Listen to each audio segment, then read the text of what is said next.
నమస్తే, welcome to యోయోటివి. ప్రస్తుతం మనం గన్ పార్క్ దగ్గర అవుతున్నాం. అయితే ప్రత్యేక తెలంగాణ రాష్ట్రం కోసం అనేక మంది విద్యార్థులు, తెలంగాణ ఉద్యమకారులు వాళ్ళ ప్రాణత్యాగం చేశారు ప్రత్యేక రాష్ట్రం కోసం. సో మరి వచ్చిన ప్రత్యేక రాష్ట్రంలో నీళ్లు నిధులు నియామకాలనే నినాదంతో కొట్లాడిన తెలంగాణలో మరి ఇవి న్యాయం అయితే జరిగిందనే దాని గురించి మాట్లాడదాం. మరి ఈరోజు గన్ పార్క్ దగ్గర చాలామంది ఉద్యమకారులు వచ్చి కూడా వాళ్ళకు నివాళులు అర్పిస్తూ ఉన్నారు. సో మరి వాళ్ళకు న్యాయం జరిగిందా లేదా అని మాట్లాడించే ప్రయత్నం చేద్దాం. మనతో పాటు మాట్లాడడానికి దర్వాలైన్ ఐలాండ్ ఉన్నారు. అన్న నమస్తేనే. సో మరి తెలంగాణ రాష్ట్రం కోసం చాలామంది మీలాంటి పెద్దవాళ్ళు కానీ విద్యార్థులు కానీ ఇలా అనేక మంది పోరాడారు, ప్రత్యేక రాష్ట్రం సంపాదించుకున్నారు. సో మరి వచ్చిన రాష్ట్రంలో తెలంగాణ ఉద్యమకారులకు కానీ వాళ్ళ కుటుంబాలకు కానీ అమరవీరులకు కానీ న్యాయం జరుగుతుందా అంటే ఏం చెప్తారు? న్యాయం జరగలేదు. గత ప్రభుత్వములో తీరని అన్యాయం జరిగిందని ప్రభుత్వాన్నే మార్చిన పరిస్థితి తెలంగాణ గడ్డ మీద ఉన్నది. సో 10 సంవత్సరాలుగా వెయిట్ చేసిరు, ఏదైనా జరుగుతుందేమో, మార్పు జరుగుతాయేమో అని చెప్పేసి. వాళ్ళ కుటుంబం కోసం చేసుకున్నటువంటి జాగ్రత్తలు తప్ప తెలంగాణ ప్రజానీకం కోసం జరిగింది ఏం లేదని చెప్పేసి ఉద్యమకారులు మొత్తం రోడ్డున పడ్డ పరిస్థితి కనబడ్డది. సో అట్లాంటి స్థితి నుంచి తర్వాత ప్రభుత్వం మారిన తర్వాత తెలంగాణ ప్రజలకు ఉద్యమ ఆకాంక్షలు నెరవేరే దిశగా నూతన ప్రభుత్వం ఉండాలని చెప్పేసి కేసీఆర్ ప్రభుత్వం అందించి మరో ప్రభుత్వాన్ని తీసుకురావడం జరిగింది. ఇలా కాంగ్రెస్ ప్రభుత్వం తెలంగాణ రాష్ట్రం ఇచ్చింది ప్రధానంగా సోనియా గాంధీ గారు. సోనియా గాంధీ గారు లేకపోతే తెలంగాణ రాకపోతుండే అని చెప్పేసి అందరం మాట్లాడుకున్నాం. అది నగ్న సత్యం. ఎందుకంటే ఆ పరిస్థితులలో ఎవరన్నా ఆ నిర్ణయం తీసుకున్న దగ్గర ఎవరన్నా వేరే మగవాళ్ళున్నా కూడా తీసుకోకపోదురేమో అనిపించింది. మేము మాట్లాడుకున్నది చెప్తున్నాం. ఎందుకంటే ఒక స్త్రీగా ఇక్కడ చనిపోతున్నటువంటి బిడ్డలను చూసి ఒక కన్నెత ఈ రిపోర్టే చాలామంది కాంగ్రెస్లో ఉన్నటువంటి స్వార్థపరులు, ఆ రోజు ఉన్నటువంటి స్వార్థపరులు కొంతమంది ఈ రిపోర్టే ఢిల్లీ దాకా ఇవ్వలేదట. వాళ్ళకి తెలియనప్పుడు వాళ్ళు ఏం చేస్తారు? ఇంతమంది చనిపోతున్నా కూడా ఈ అంశం తెలియకపోవడం వల్ల, కొంత లేట్ కావడం వల్ల కూడా ఆ రోజు కొంత అన్యాయం జరిగింది.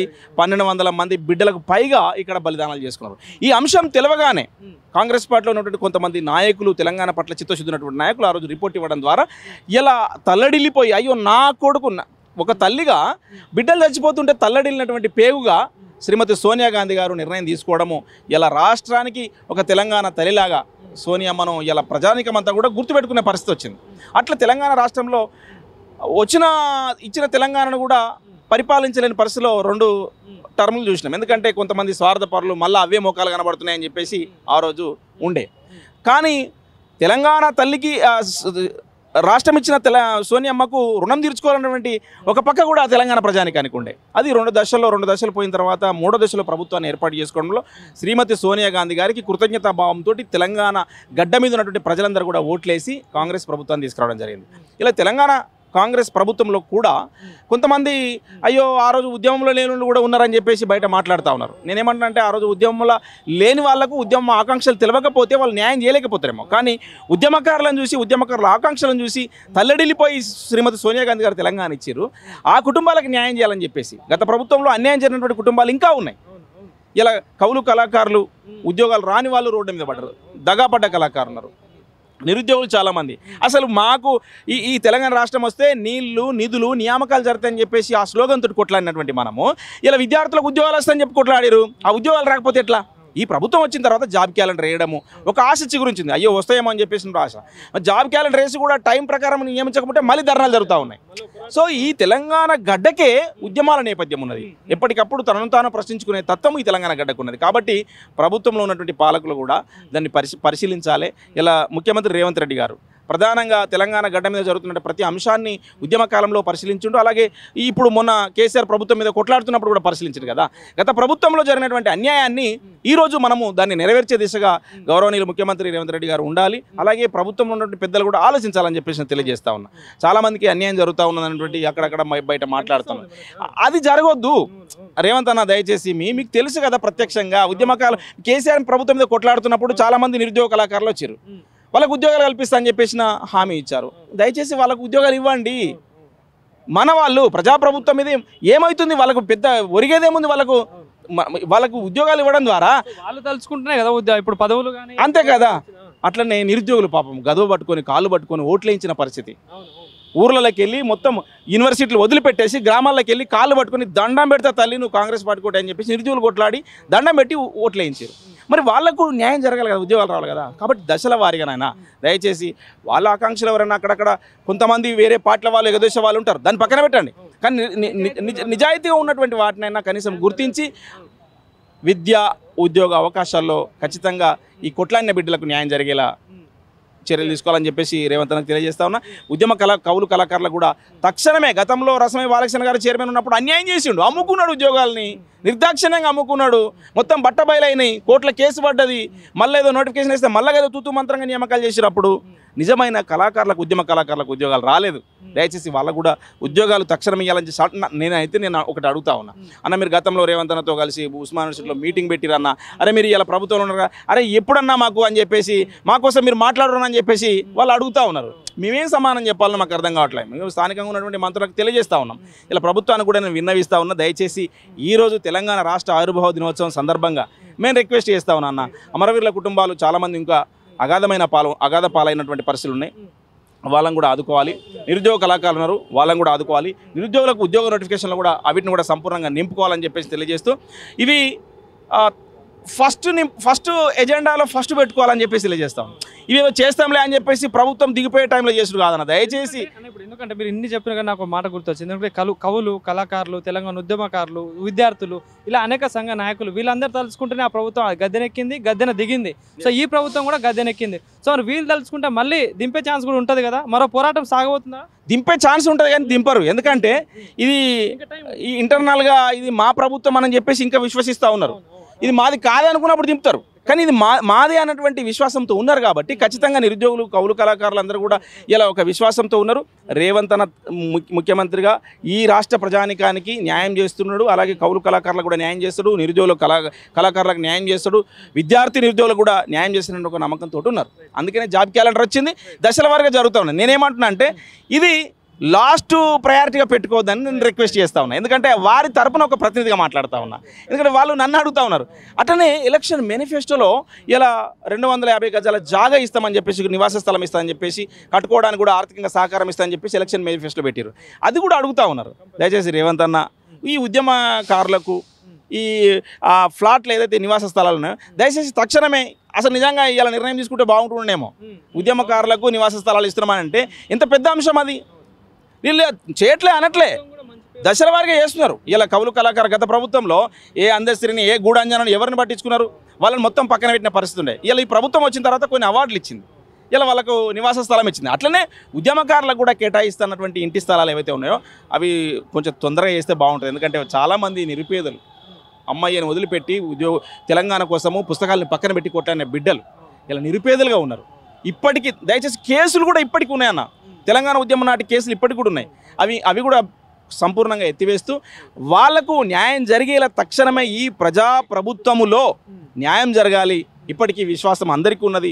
ఆ విశ్వాసం ఉన్న రీతిగానే వాటిని నెరవేర్చాలని చెప్పేసి అమరవీరుల సాక్షిగా ఏర్పడ్డ రాష్ట్రంలో వారి ఆశలు నెరవేర్చాలని చెప్పేసి తెలియజేస్తా ఉన్నాను. తెలంగాణ రాష్ట్రంలో సామాజిక తెలంగాణ కావాలి, సామాజిక న్యాయం జరగట్లేదని కొంతమంది మాట్లాడుతున్నారు. ఏం చెప్తారు?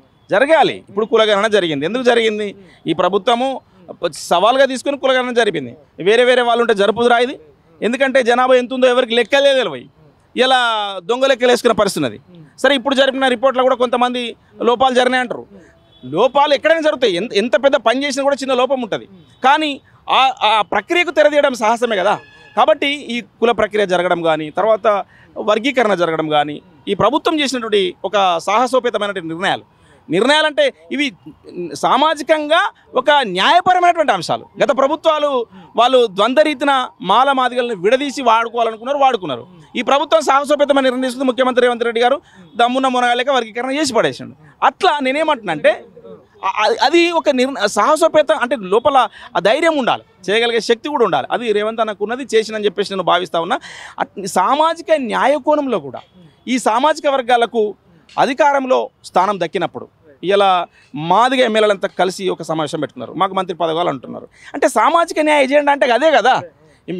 ఎంత జనాభా ఉన్నారో వాళ్లకు అధికారంలో వాట దక్కేలా ముఖ్యమంత్రి రేవంత్ రెడ్డి గారు నిర్ణయం తీసుకోవాలి. అట్నే ఎవరి జనాభా ఎంత ఉందో ప్రభుత్వ ఫలాలు కూడా అంత అందే రకంగా చర్యలు తీసుకున్నప్పుడు సామాజిక న్యాయ కోణం ఇక్కడనే జరుగుతుంది. ఈ బయట ఎవరు అంటున్నారు కదా, ఇప్పుడు మాజీ ముఖ్యమంత్రి బిడ్డ గారు వచ్చి సామాజిక న్యాయం చేస్తారు, అవన్నీ కూడా ఏదో వాళ్ళకు పదవులు దక్కక రకరకాల ప్రజలతోటి మాట్లాడుతుంటారేమో అని చెప్పేసి అనిపిస్తుంది తప్ప సామాజిక న్యాయ కోణం కాంగ్రెస్ పార్టీతోటే జరుగుతుందని చెప్పేసి విశ్వసిస్తా ఉన్నాం. చివరగా అయితే అమరవీరులను స్మరిస్తూ ప్రస్తుతం ఉన్న ఏదైతే త్యాగాలను గుర్తిస్తూ ఇప్పుడు ఉన్న పరిస్థితులను గురించి ఒక పాట ఏం చెప్తారు మీరు? ఇశాంత్ రెడ్డి, వేణుగోపాల్ రెడ్డి, మీగడ సాయి కుమారు, యాదయ్య చెట్టుకూరేసుకున్నాడు, ఆర్ట్స్ కలం చెట్టుకూరేసుకున్నాడు, సంతోష్ చెట్టుకూరేసుకున్నాడు, యాదయ్య ఎన్సీసీ గేట్ దగ్గర బగబగ మంటల్లో కాలిపోతూ జై తెలంగాణ అన్నాడు, శ్రీకాంతాచారి ఎల్బీ నగర్లో మొత్తం కాలిపోతూ కూడా నేను చచ్చిపోయినా సరే తెలంగాణ వస్తుందన్నాడు. ఇంతమంది బిడ్డలు ప్రాణత్యాగం చేశారు, సూసైడ్ నోట్ రాసి పెట్టారు. నిజంగా చెప్తా ఉన్నా, వాళ్ళ త్యాగం లేకపోతే తెలంగాణ లేదు. మేమందరం శవాలు మోసిన బిడ్డల మేము, ఆ చచ్చిపోయిన బిడ్డల శవాలని మోసినాం. వాళ్ళ తల్లుల, వాళ్ళ తండ్రులు, వాళ్ళ కుటుంబాలు ఎట్లనే ఒకసారి చూడాలి. నిజంగానే చచ్చిపోయిన బిడ్డ ఒక బిడ్డ మన ఇంట్లో తమ్ముడైతే, మన ఇంట్లో అన్నను అయితే మనకి ఎంత బాధ ఉంటుంది. అది ఈ వచ్చిన రాష్ట్రం దేనికోసం ఇక వాళ్ళకి చేయకపోయినాక దేనికోసం ఇక ఎవడో పదవులు అనుభవించడానిక? స్వార్థపరుడు, గోడ మీద పిల్లులాగా ఉన్నోళ్ళు తెలంగాణ ఉద్యమకాలంలో స్వార్థంగా పారిపోయినోడు, తెలంగాణ ఉద్యమంలో లేనోడు ఇలా పరిపాలనలో ఇలా భాగస్వామి పరిపాలిస్తూ ఉంటే, పదవులు అనుభవిస్తూ ఉంటే ఆ బిడ్డల గోసదాలు కదా, ఆ కుటుంబాలకు న్యాయం చేయాలని చెప్పేసి వాళ్ళు అనుకుంటూ ఉంటారు. కాబట్టి ఇలా వాళ్ళ త్యాగం లేని తెలంగాణ లేదు. ఈ అమరవీరుల సాక్షిగా, ఈ స్తూపం సాక్షి చెప్తా ఉన్నా, ఇలా చదువుకో కొడుకాని సాగనంపిన తండ్రి, చదువుల్లో సారాన్ని ఇప్పి చెప్పిన సారు, సావు వార్త వింటూ గుండె పగిలిన తల్లి. ఎంతమంది తల్లుల శోకం అది. ఆ దుఃఖము ఊరికేనే పోదు. ఈ తెలంగాణలో ఆ అమరవీరుల ఆత్మలు ఇక్కడ సంచరిస్తున్నాయి. ఎవడెవడు ఏమేమి చేస్తుండో మొత్తం లెక్కలు చేసే పరిస్థితులు ఉన్నాయి. ఆ క్యాలిక్యులేషన్ నడుస్తూ ఉన్నది. కాబట్టి ఖచ్చితంగా ప్రకృతి సమాధానం అవుతుంది ఒక్కొక్కసారి. కాబట్టి అమరవీరులని గుర్తించాలి, ఆ కుటుంబాలను గుర్తించాలి, త్యాగదానులను గుర్తించాలి, జైలుకున్న బిడ్డలను గుర్తించాలి, ఉద్యమకారులను గుర్తించాలి. అప్పుడే నిజమైన నికార్సైన తెలంగాణకు న్యాయం జరుగుతుంది. కోట్లన్న బిడ్డలకు, కుటుంబాలకు న్యాయం చేసినప్పుడే మనం నిజమైన తెలంగాణను తెచ్చుకున్నట్లయితే అని చెప్పేసి అందుకనే ఒక చరణం రాసుకున్నా. వాళ్ళు మనం బతుకున్నంత కాలము వాళ్ళను స్మరించుకోవడమే నిజమైన తెలంగాణ వాదులుగా మిగిలిపోతాం. అందుకనే పుస్తకాలలో మీ పేర్లు రాసుకుంటాం, పొద్దు పొడుపుల్లో మీ రూపు చూసుకుంటాం, కన్నీళ్లతో పదును కథలు చెప్పుకుంటాం. ఒక హిస్టారికల్ కదా చరిత్ర, మన కళ్ళ ముందు జరిగిన చరిత్ర. కొంతమంది దాన్ని మార్చేయాలనుకున్నారు, చరిత్రలో కూడా తప్పులు రాసిర్రు. మా ఉద్యమకారుల చరిత్రను కూడా అసలు పుస్తకంలో లేకుండా చేసిర్రు. అట్లాంటి చరిత్రను ఈ ప్రభుత్వాలు నమోదు చేసే రకంగా నిజమైన నికార్సైన తెలంగాణ ఉద్యమ చరిత్రను రికార్డు చేసే విధంగా ఈ ప్రభుత్వాలు ఉండాలని చెప్పేసి ఒక ఉద్యమకారుడిగా, ఉస్మానియా విద్యార్థి బిడ్డగా కోరుకుంటా ఉన్నాను. Thank you.